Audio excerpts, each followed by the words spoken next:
Everyone, welcome to my channel. आज मैं लेके आ गई हूँ उड़ने की आशा का अपडेट लेकर। तो आज के एपिसोड में हम देखने वाले हैं सहेली काफ़ी ज़्यादा परेशान हो जाती है कि वो 1 लाख रुपए कहाँ से अरेंज करे। तो वो सोचती है कि मुझे ना एक बार सचिन से बात करनी चाहिए। ठीक तभी वो सचिन से बात करने के लिए जाती है और वो देखती है कि सचिन काफ़ी ज़्यादा बिजी है। सचिन कुछ फॉरेनर पैसेंजर से बात कर रहा होता है ताकि ट्रैवलिंग बुक हो जाए। तो वो ट्रैवलिंग बुक भी कर लेता है 7 दिनों के लिए। और फिर सहेली को पता चलता है कि वो 7 दिन के लिए फॉरेनर पैसेंजर को ट्रैवलिंग करवाने के लिए जा रहा है। तो सहेली चुप हो जाती है और वो नहीं बताती है वो कितनी परेशान है, ताकि सचिन को कोई तकलीफ ना हो और वो आराम से जा सके अपने काम के लिए।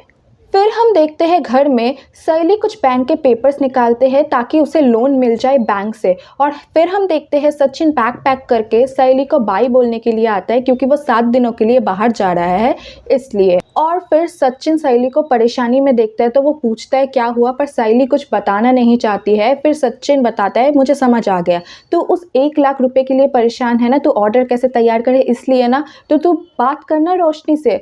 अगर तुझसे नहीं होता तो मुझे बता, मैं बात करूंगा रोशनी से। पर सहेली मना कर देती है और कहती है कि मैंने रोशनी से बात कर ली है, पर उसके पास अभी पैसे नहीं है, वो मुझे कुछ दिनों में अरेंज करके पैसा दे देगी।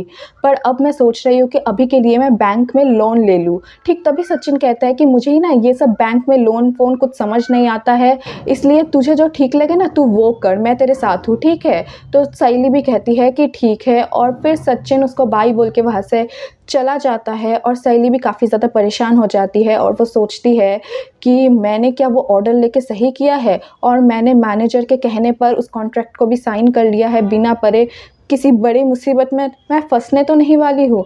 पर कोई बात नहीं, ये मेरा बिजनेस है, मुझे ये सब हैंडल करना पड़ेगा। अगर ये सब सचिन को बताऊंगी तो वो काफ़ी ज़्यादा टेंस्ड हो जाएगा मेरे लिए और अच्छे से ट्रैवलिंग नहीं कर पाएगा।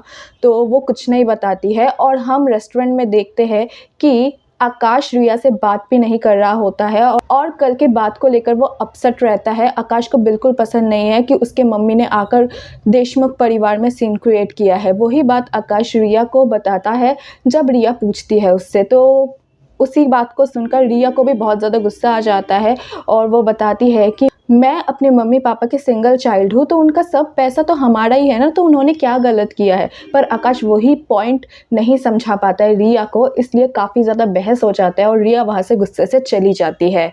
और फिर घर में रिया को परेशान देख सहेली पूछती है क्या हुआ, तो रिया सब कुछ बताती है कि मेरे पेरेंट्स ने क्या गलत किया है, वो पैसा क्यों नहीं लेना चाहता है। तो सहेली भी उसे समझाने की कोशिश करती है कि आकाश बहुत अच्छा लड़का है, वो स्वाभिमानी लड़का है, उसको तुम्हारी फैमिली से मदद नहीं चाहिए। और उसको तुम्हारी फैमिली से भी क्या, अगर उसको अपने मम्मी पापा ने मदद करने के लिए पूछा तो वो मना ही कर देगा, क्योंकि उसको अपने दम पे रेस्टोरेंट खड़ा करना है, ना कि किसी के पैसों से।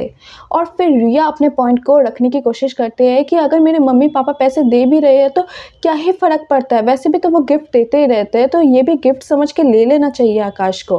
तभी सहेली ये भी समझाती है कि तुम एक बार आकाश की तरफ से सोच के देखो तो तुम्हें आकाश सही लगेगा। पर रिया को कुछ समझ नहीं आता। रिया के बहस सहेली के साथ भी हो जाती है और रिया कहती है सॉरी, मुझे इस बारे में कुछ समझ नहीं आ रहा है और मैं आकाश को समझाऊंगी कि वो मम्मी से पैसा ले ले। ये बोल के वहाँ से चली जाती है रिया। और सहेली सोचती है कि रिया और आकाश के बीच में सब कुछ ठीक हो जाए। फिर वो निकल जाती है बैंक में लोन लेने के लिए अपने पेपर्स को लेकर, पर बैंक वाले उसे लोन देने से मना कर देते हैं, क्योंकि जो क्राइटेरिया चाहिए होती है लोन लेने के लिए वो क्राइटेरिया वो पूरी नहीं कर पा रही है। फिर सहेली काफ़ी ज़्यादा निराश हो जाती है कि अब तो मुझे बैंक से भी लोन नहीं मिल रहा है, तो मैं ये ऑर्डर कैसे पूरी करूँगी। और तभी आ जाता है उस मैनेजर का कॉल और फिर सहेली काफ़ी ज़्यादा नर्वस हो जाती है कि अब क्या बोलूँ। तो वो फ़ोन उठाती है और वो मैनेजर कहता है इसलिए ना मैं तुम लोगों को ऑर्डर नहीं देता हूँ, तुम लोगों को ऑर्डर देता हूँ पर तुम फ़ोन नहीं उठाते हो। ठीक तभी सहेली कहती है मैं आपके ऑर्डर का ही काम कर रहा हूँ। लेकिन तभी वो मैनेजर कहता है मुझे कुछ नहीं पता है, मुझे बस वो ऑर्डर पूरी चाहिए, अगर तुम वो ऑर्डर पूरा नहीं कर पाते हो तो मुझे मेरा पैसा लौटा दो। तो सहेली कहती है नहीं नहीं सर, मैं कर रहा हूँ। तो मैनेजर ने कहा ये ऑर्डर तुम जल्दी से पूरा कर दो वरना मुझसे बुरा कोई नहीं होगा। ये बोलकर वो फ़ोन काट देता है और फिर सहेली काफ़ी ज़्यादा टेंशन में आ जाती है। वो सचिन को फ़ोन लगाने की कोशिश करती है पर सचिन फ़ोन नहीं उठा पा रहा होता है, क्योंकि वो फॉरेनर पैसेंजर के साथ बिजी होता है काफ़ी ज़्यादा, क्योंकि वो ट्रैवल कर रहा होता है और फिर सहेली भी सोचती है वो ज़रूर बिज़ी होगा, अब मैं क्या करूँ, मुझे ही कुछ करना पड़ेगा, ये मेरा बिज़नेस है, लेकिन मैं अब कहाँ से पैसे लाऊँ इतने सारे। तो उसको याद आता है कि उस मैनेजर ने उसे एक कार्ड दिया था जो कि मनी लोन में देता है, मतलब कोई बैंक, ऑफिशियल बैंक नहीं है, एक आदमी है जो पैसा देता है। तो अब सहेली ने डिसाइड किया कि अब मैं उन्हीं के पास जाके पैसे ले लेता हूँ। तो अब आगे क्या होने वाला है?